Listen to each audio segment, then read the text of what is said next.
शाळेत जय श्रीराम बोलणं एका मुलीला चांगलंच महागात पडलंय। शाळेतल्या शिक्षकाने या मुलीला थेट शिक्षा दिली। मुलीने याबद्दल आपल्या कुटुंबियांना सांगितलं।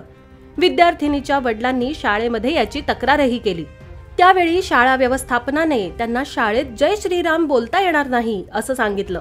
विद्यार्थीला ओरडा पडला। त्यानंतर शिक्षकाने संपूर्ण वर्गासमोर तिला हात वर करून उभं केलं। राजस्थानच्या सवाई माधोपूर मधील ही घटना आहे। मुलीच्या वडिलांनी एसपी कडे तक्रार केली आहे। महिला पोलीस या प्रकरणी चौकशी करत आहेत। तक्रार केल्यानंतर शाळा व्यवस्थापनाने काही कारवाई केली नाही असं मुलीच्या वडिलांचं म्हणणं आहे।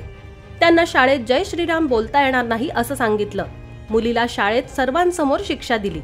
त्यांनी पोलिसांकडे न्याय मागितला आहे। मुलीचे वडील मुकेश योगी यांनी पोलिसात तक्रार दिली आहे। मुलगी चंचल योगी राधाकृष्णन स्कूलमध्ये 6वीच्या इयत्तेत शिकते। 4-5 दिवसांपूर्वी मुकेश हे चंचलला सोडण्यासाठी शाळेच्या बस जवळ गेले होते।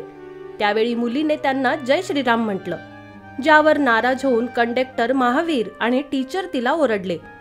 शाळेत पोहोचल्यावर मुलीला शिक्षक म्हणून हात वर करून उभं केलं।